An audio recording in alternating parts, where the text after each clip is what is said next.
गरीब सास की 3 प्रेग्नेंट बहू। आशा अपनी 3 प्रेग्नेंट बहुओं और अपने 3 बेटों के साथ गोपालपुर गांव में एक छोटे से घर में रहती थी। तीनों बहुएं रानी, सुजाता और रोशनी तीनों अपनी सास का बहुत ध्यान रखती थी और तीनों बेटे आनंद, आकाश और मोहन जंगल से लकड़ी काट कर बेचा करते थे और इसी तरह ही उनका घर चलता था। एक दिन जब तीनों बेटे लकड़ी काटने के लिए जंगल जाते हैं, लकड़ी काटने के चक्कर में समय का पता ही नहीं चला। हाँ भैया, आज तो बहुत लेट हो गई, चलो जल्दी से चलते हैं। अगर रात हो गई तो कहीं से भी कोई जंगली जानवर हमला कर सकता है। तीनों भाई आपस में ही बात कर रहे होते हैं कि तभी मोहन को झाड़ियों के पास कुछ दिखाई देता है। अरे वो क्या है वहाँ पर? कहाँ पर? वहाँ उन झाड़ियों के पास। तीनों भाई झाड़ियों के पास जाते हैं। अरे ये तो हिरन है और उसे तो बहुत चोट लगी है। लगता है किसी जंगली जानवर ने इस पर हमला किया है। हमें इसकी मदद करनी चाहिए वरना ये ऐसे ही मर जाएगा। सही कहा तुमने। एक काम करते हैं, इसे गांव के वेद के पास ले जाते हैं, वहाँ इसका अच्छे से इलाज हो जाएगा। तीनों भाई उस हिरन को उठाते हैं और अपने घर की तरफ ले जा रहे होते हैं कि तभी उनके सामने एक शेर आ जाता है, जिसे देखकर तीनों डर जाते हैं। ये क्या? ये शेर यहाँ कहाँ से आ गया? अब हम क्या करेंगे?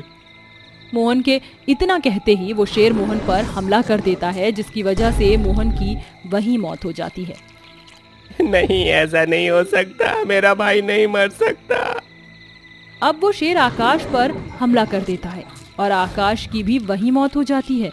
आनंद ये सब देखकर बहुत डर जाता है और उस हिरन को उठाकर वहां से भागने लगता है कि तभी वो शेर आनंद पर भी हमला कर देता है, लेकिन आनंद उस हमले से बच जाता है। गांव वालों को आनंद गांव के किनारे पड़ा मिलता है। अरे भैया, ये तो आशा का बेटा है ना, लेकिन ये यहाँ ऐसी हालत में क्या कर रहा है? अरे लगता है इस पर किसी जंगली जानवर ने हमला करा है। एक काम करते हैं, इसे इसके घर लेकर चलते हैं और जल्दी से वेद जी को बुलाते हैं।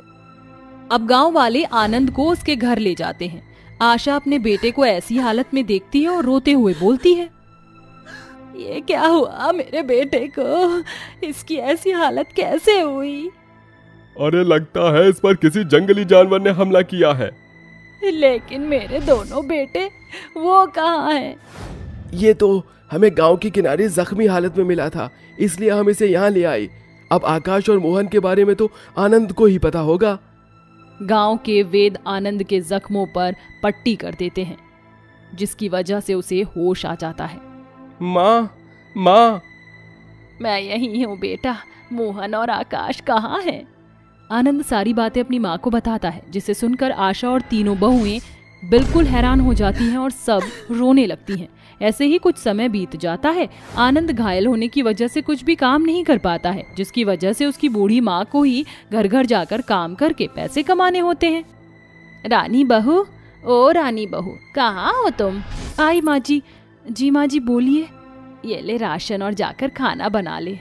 लेकिन माँ जी, इतने से राशन से हम सब कैसे खा पाएंगे? आशा के परिवार की हालत बिल्कुल भी ठीक नहीं थी, जिसकी वजह से उनको कभी कभी तो 2 वक्त की रोटी भी नसीब नहीं होती थी। एक दिन जब रानी घर से बाहर जाती है, अरे ये क्या रखा हुआ है इस पोटली में? ये पोटली यहाँ कहाँ से आई है? शायद माँ जी को पता होगा इसके बारे में। माँ जी, माँ जी, क्या हुआ बहू? सुबह सुबह क्यों चिल्ला रही हो? माँ जी, क्या ये पोटली आपकी है? नहीं बहू, ये पोटली तो मेरी नहीं है। ये तुझे कहाँ से मिली? हमारे घर के बाहर रखी हुई थी। आशा और रानी बात कर ही रहे होते हैं कि तभी वहाँ सुजाता और रोशनी भी आ जाती है। क्या हुआ माँ जी? भाभी, इस पोटली में क्या है? पता नहीं, ये पोटली मुझे घर के बाहर रखी हुई मिली थी। भाभी, पोटली को खोलकर तो देखो, इसमें क्या है? रानी पोटली को खोलकर देखती है और जैसे ही वो पोटली को देखती है तो वो उस पोटली को देखती रह जाती है। क्या हुआ बहू? क्या कोई खजाना देख लिया जो कुछ बोल नहीं रही हो? माँ जी, खजाना ही है, इसमें तो सोने के सिक्के हैं। क्या? इधर ला। इसमें तो सच में सोने के सिक्के हैं। सोने के सिक्कों से भरी पोटली को देखकर सब हैरान हो जाते हैं और सोच में पड़ते हैं कि ये पोटली उनके घर के बाहर आई कहाँ से। लेकिन गरीबी से परेशान सारा परिवार इसे भगवान का उपकार समझकर उन सोने के सिक्कों की मदद से अपने घर की सारी परेशानी को दूर करते हैं और देखते ही देखते उनकी सारी परेशानी दूर हो जाती है। अब रोज उन्हें घर के बाहर एक सोने की पोटली मिलती है। अरे भैया, ये आशा के परिवार में तो खाने के भी लाले पड़ रहे थे, लेकिन अब देखो झोपड़े से इतने बड़े घर में आ गए। सही कहा तुमने, लगता है आशा के हाथ कोई खजाना लग गया है। अरे खजाना ही हाथ लगा होगा, वरना इतने कम समय में इतना बड़ा घर कैसे आया इनके पास। उसका बेटा भी तो लाचार है और उसकी बहुएं भी तो प्रेग्नेंट है। आशा तो इतनी बूढ़ी है, तो इसने इतना सारा पैसा आखिर कमाया कैसे। अरे एक काम करते हैं, आज रात को आशा के घर जाते हैं और उसके खजाने से कुछ माल हम भी गायब कर लेते हैं। अरे आइडिया तो बहुत अच्छा है, चलो रात होते ही हम सब वहां चलते हैं। रात होते ही गांव वाले आशा के घर घुस जाते हैं और आशा के कमरे में चले जाते हैं, जहां उन्हें तिजोरी दिखाई देती है। तो वो सब तिजोरी को देखते ही उसे तोड़ने की कोशिश करते हैं और तभी वहां आशा आ जाती है। बचाओ बचाओ, चोर चोर। अरे यार ये कहां से आ गई। इसका मुंह बंद करो, वरना ये सारे गांव वालों को यहाँ बुला लेगी। आशा की चिल्लाने की आवाज सुनकर सारा परिवार आशा के कमरे में आ जाता है। माँ क्या हुआ, चिल्ला क्यों रही हो, और ये लोग यहाँ क्या कर रहे हैं। अरे इसके बेटे को भी पकड़ो, वरना ये भी चिल्ला चिल्ला कर गाँव वालों को बुला लेगा। वो लोग आशा और आनंद को पकड़ लेते हैं। भगवान के लिए इन्हें छोड़ दो, इन्हें कुछ मत करना। अरे चुप हो जा, वरना ये दोनों मारे जाएंगे।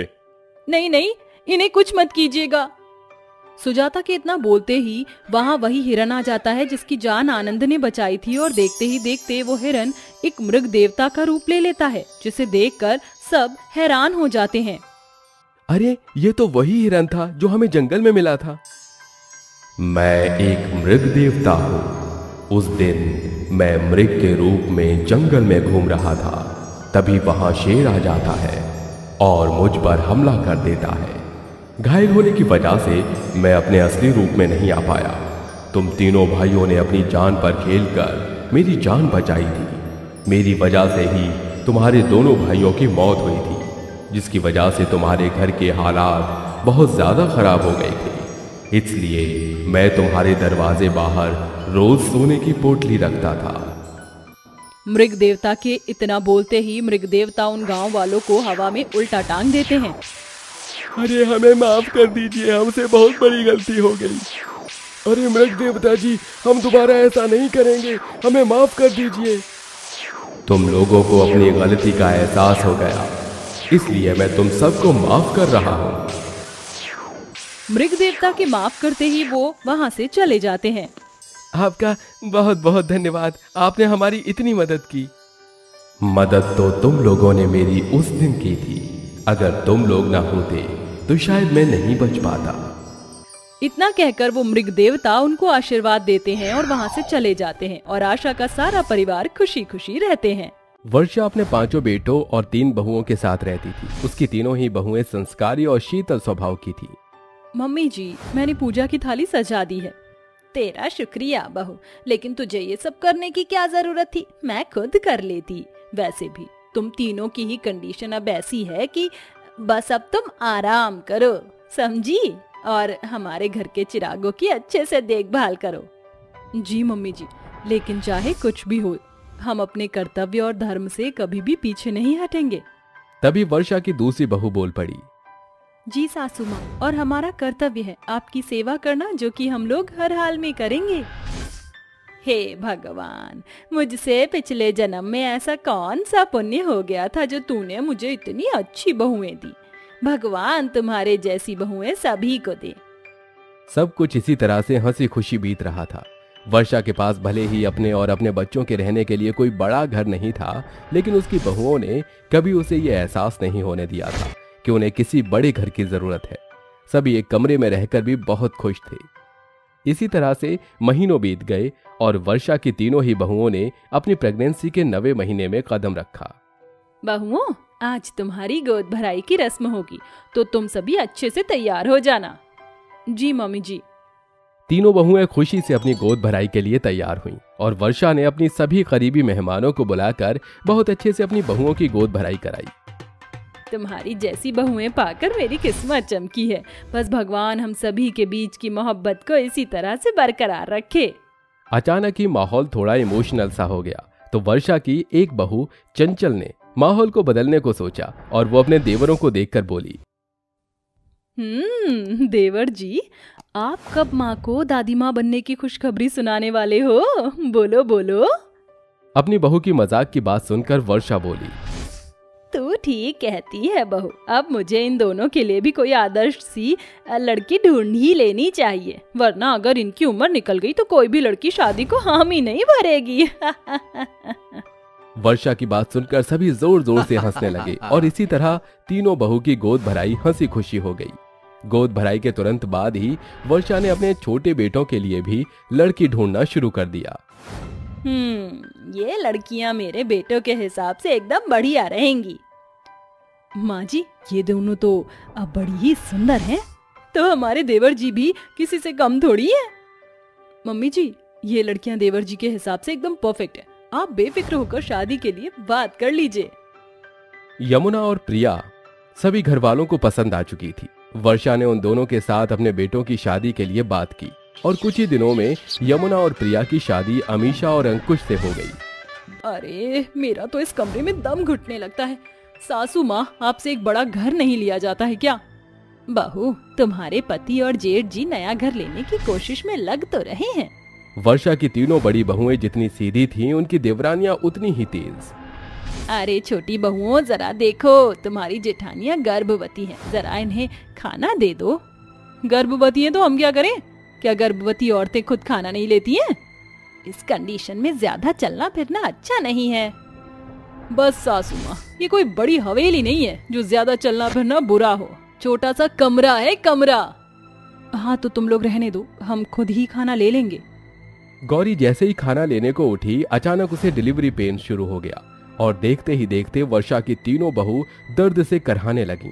वर्षा उन्हें जल्दी से अस्पताल लेकर पहुंची और वहां उसकी तीनों बहुओं ने बहुत सुंदर सुंदर बच्चों को जन्म दिया।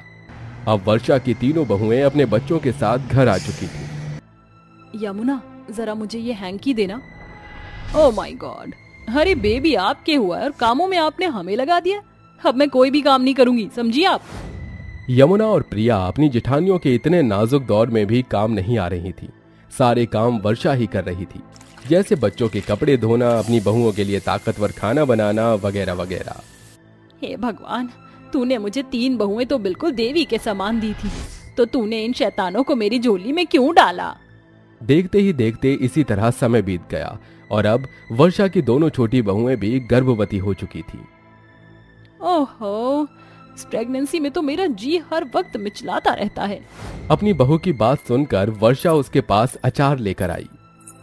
ले बहू, ये खा। वर्षा इसी तरह से अपनी दोनों बहुओं का ध्यान रख रही थी, साथ ही उनकी जेठानियां भी कोई कमी नहीं छोड़ रही थी। जेठानी जी, मम्मी जी। बोलो यमुना, मुझे बहुत प्यास लगी है, अभी पानी लाती हूँ। सभी उन दोनों का बहुत अच्छे से ख्याल रख रहे थे। इसी तरह से समय बीता और दोनों ही देवरानियों ने अपने 9वें महीने में कदम रखा। मुबारक हो बहुओं, आज तुम्हारी गोद भराई होगी। अपनी सास की बात सुनकर दोनों बहुओं ने मुंह बना लिया। क्या हुआ, तुम खुश नहीं हो? काहे की खुशी? हमारे मेहमान सभी इतने हाई स्टैंडर्ड के हैं। मेरी बहनें इतने अमीर खानदानों से हैं, हम उन्हें इस कमरे में बुलाएंगे? सही कहा, मेरे सारे भाई बहन मुझे देखकर हंसेंगे। मैं यहाँ पर अपने किसी भी मेहमान को नहीं बुलाऊंगी। ऐसे क्यों कह रही हो? गोद भराई की रस्म के लिए हमारा ये घर मायने नहीं रखता। रखता है, आपको ही तो ऐसा लगता है कि ये कोई मायने नहीं रखता। ऐसा नहीं है मेरी बच्चियों, बात को समझो। वर्षा और उसकी तीनों बड़ी बहुओं ने अपनी देवरानियों को बहुत समझाया और किसी तरह उन्हें गोद भराई के लिए मना ही लिया। दोनों ही बहुओं की गोद भराई काफी अच्छे से हो गई, लेकिन अभी भी उन्हें संतुष्टि नहीं मिली थी। जब सभी मेहमान चले गए तब यमुना बोली, बस मैं ही जानती हूँ कि मेरे माँ बाबा के सामने मुझे कितनी शर्म आ रही थी कि मैं उन्हें दूसरे कमरे में बैठा भी नहीं सकती हूँ। मुझे भी। दोनों बहुओं ने इसी तरह से अपनी सास को बहुत सुनाया, लेकिन वर्षा कुछ भी नहीं बोली। इसी तरह से दिन बीत गए और अब यमुना और प्रिया ने भी 2 सुंदर बच्चों को जन्म दिया। वर्षा उन्हें अस्पताल से घर ले आई और घर में सभी उन दोनों की देखभाल बहुत ही अच्छे से करने लगे, जिस बात ने उन्हें उनकी गलती का एहसास कराया।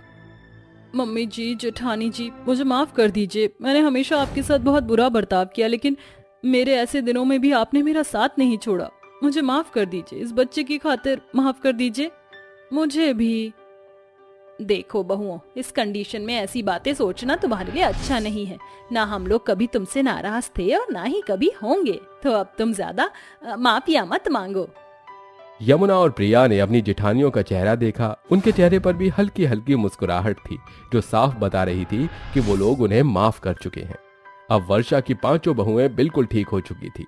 उसके 5 बेटे अपने काम में बहुत मेहनत कर रहे थे, तो वहीं दूसरी तरफ उसकी बहुएं भी घर में बच्चों को पढ़ाने का काम करने लगी।